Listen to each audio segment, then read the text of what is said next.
Hi everybody, welcome to my YouTube channel. This is Carol. Today I am going to be making a video about 10, give or take, craft tools that I would not want to do without. And so I think it goes without saying, we would have a hard time doing without ink. So I'll start off with this little ink carrier that I have.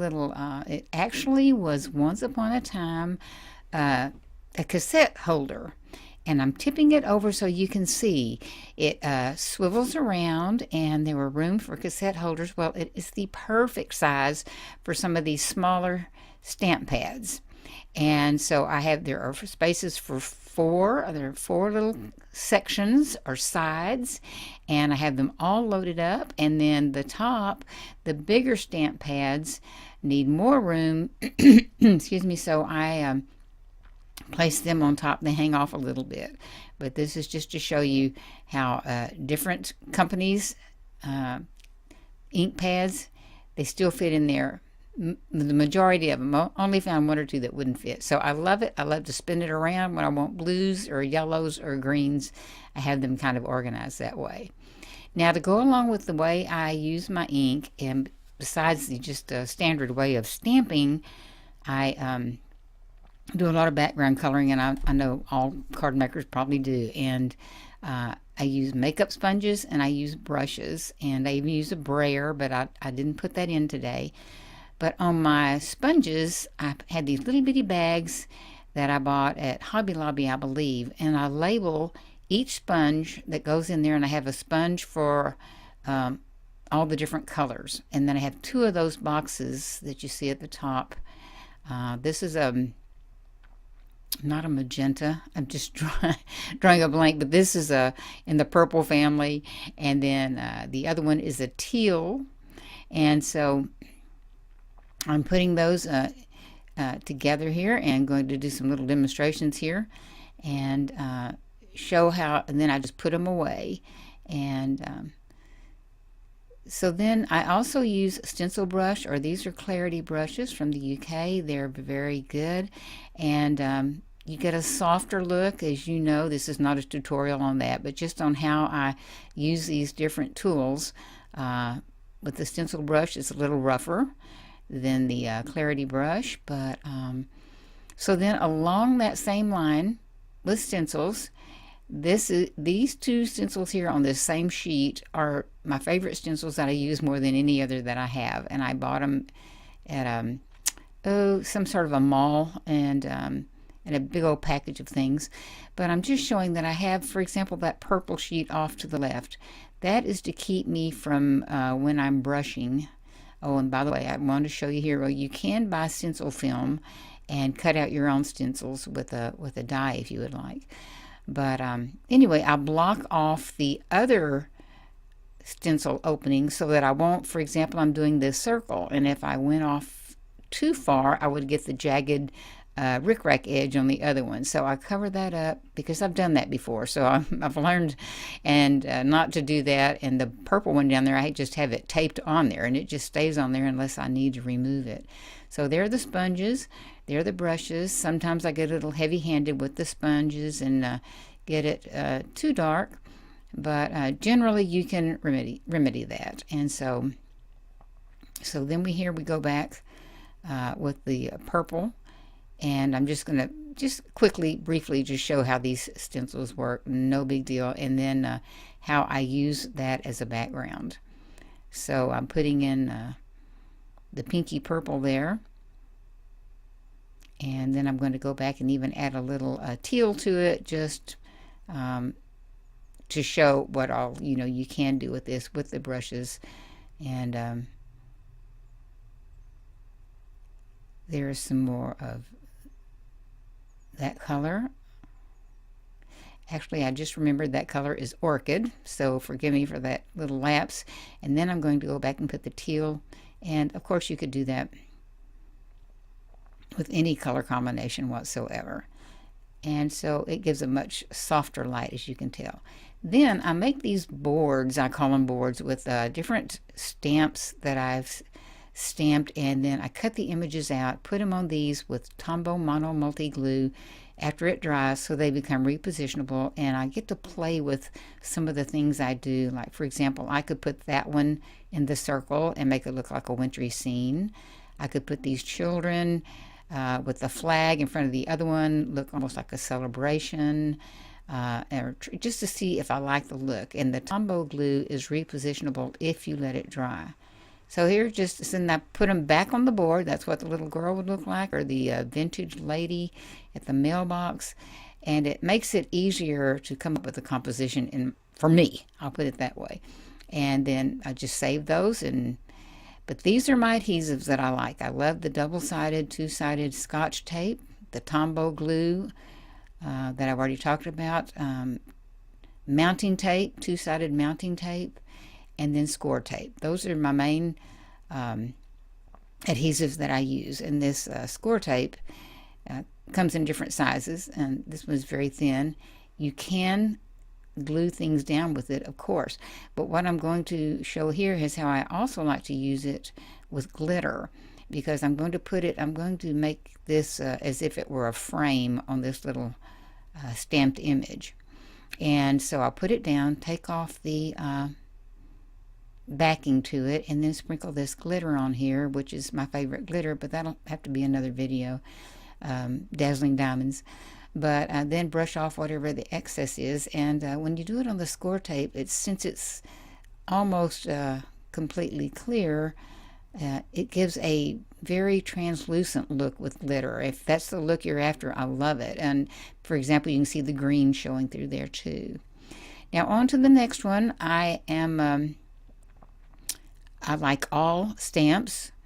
I'm no respecter of stamps. All brands, I don't care. It's what I like. If I've had an experience that I don't like with that particular kind of stamp, then I might not use it. But there are so many companies out there. This is Stampin' Up. Off to the left, and this is Simon Says Stamp here. And I'll put the white sheet of paper behind it so that you can see it. The next one is Clarity Stamps from the UK. And then there are my Stampin' Up, and I have more Stampin' Up than anything else because I've been collecting them for years.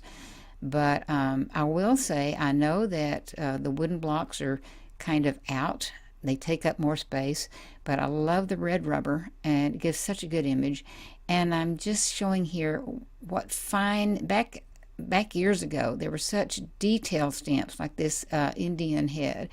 I just miss it because that compared to a line drawing of a rabbit, which I almost could draw myself, then to something like this that is so difficult and so intricate. But I feel sure it's cost prohibitive these days, and that's probably the main factor as to why we don't have too many of these kinds of stamps anymore. Same way with these wheels now, not the cost part, but still these wheels have kind of gone out too. And I still like wheels because you put them in a handle like that, regular size or the jumbo size, and you can put a little ink cartridge in there, or you can run it over an ink pad.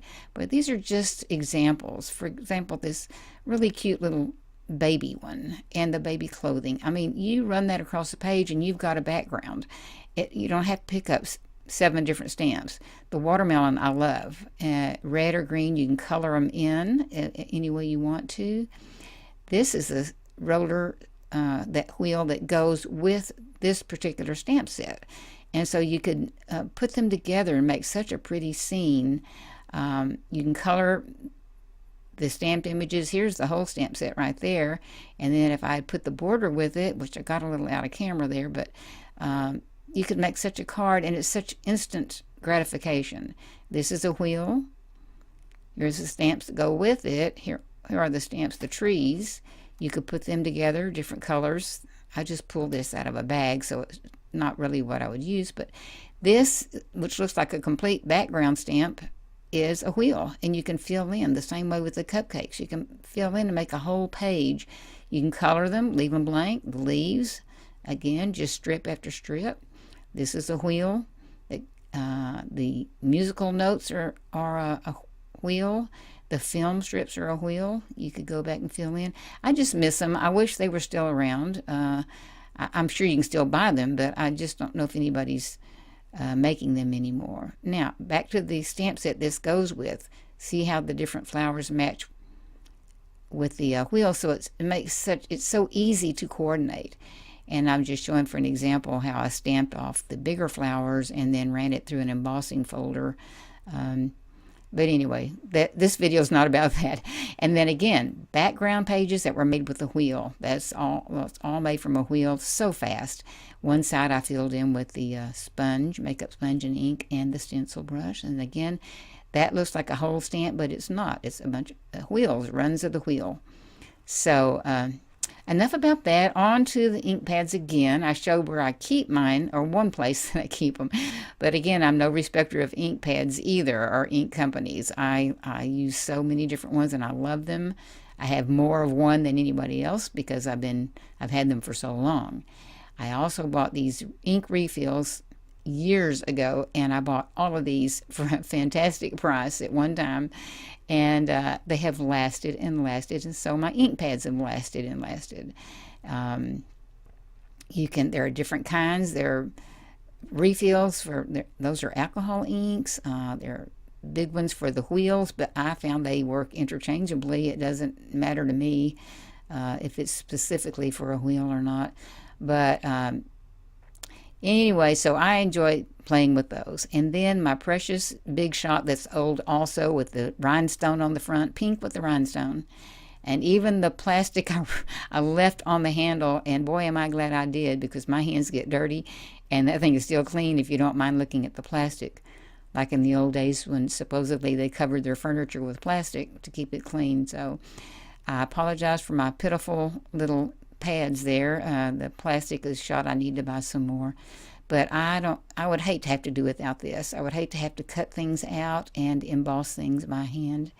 This was the first embossing folder I ever bought. It's the polka dots, and I've used it probably more than any embossing folder. Maybe one other's a close-up. And then this die I have probably used more than any die. So I love my embossing folders and my dies that go in this machine. That was snowflake border, by the way, and that's what the polka dots look like up close, and this is what the snowflakes look like up close. I just cut them apart, and that was in the last video I did. If you want to go back and see that, you can cut these things up, do what you want with them. Now on to the last three large tools that really would be hard to do without my trimmer. I have a Fiskars trimmer. I could not find the number on it, but the little blades there that go in, you can buy them separate. They're in the little plastic container. They say for a 45 millimeter trimmer. So if you can't identify it any other way, but see, that little thing comes off, flips on. You can put your used blades in there. It has a handle. I'm going to put that paper to knock out the glare. At the top, it has a little dish that's magnetized, so you can put metal things on there. I even throw that little brush in there. Under the blade, there is the rubber blade. I've forgotten what they call it. It is removable, and it has 4 sides, and each one has a groove for the blade to go down. So I can, when it starts getting a little dull, I can twist it around, get a new groove. So I have loved this cutter, and I haven't wanted to do without it. I flipped it over to try to find a number, and instead I realized it has instructions on there on how to use these, change out the blade and thing. And look, when I turned it back, I realized the pins and paperclip were still stuck to that magnet. So that's a good little magnet. I didn't even think about that happening. So another trimmer that I bought a long time ago at someone's recommendation is this Carl cutter. I like it fine. There was a part that I needed, an extra thing that I needed that it didn't have, but there's where the blades come off and on that. You just unscrew it and put in another blade. The little blade runner thing, whatever it's called, is loose right there, and it can come out. And then I've had, you know, the small Fisker plastic trimmers too, that I've actually had a couple that I've given away because I just use that other one so much. And then my last trusty tool is this Martha Stewart scoreboard that I like the small increments of the lines between the lines. And then these tools that I bought at a garage sale or an estate sale way before I ever knew that I would be needing something to burnish with. And all these other tools came with it. And I don't even know what they're for. They almost look as if you would model clay or pottery with it. Tools, I mean, the little tips turn up. They're beveled on the sides. Some of the ends are beveled. Nice. The three on the left are my favorite. I love that kind of wood. It's a much smoother, just nicer wood than the others. So I actually take the Martha Stewart piece out there and put in my wooden ones. My wooden bone folder, I say. So I don't know if I should say wooden folder. But, and that is the end of it, but I will show just kind of for fun. I keep this right by my work surface, and it has a little wooden block. I'll show you in a minute. And I put in my pencil, my tweezers, my little stump. I can put in a gel pen, brushes, my scissors, my small scissors, even a small screwdriver. And then this is a little tiny watercolor brush. And it's just handy to be able to reach for those things. Now that is actually the lid to this that I found, I think at an estate sale, but I'm not sure. And those little iron, whatever they are, pieces have on the top either a letter or a number or numeral, and that when you tap it with a hammer or whatever you would use, a mallet, you could emboss leather or wood, I would think. I'm also showing you could put Wink of Stella in there, or a water tool, or even slide, we'll see, my white Jelly Roll pen, and slide that little bitty ruler in there. So that is it. Thank you so much for joining me. I found a lot more things. I may have to do another video that are so wonderful. I'm so grateful for them. There are other videos at the end of this you might like to look at. I really appreciate you being here, and don't just take it for granted. So thank you so much, and see you again real soon.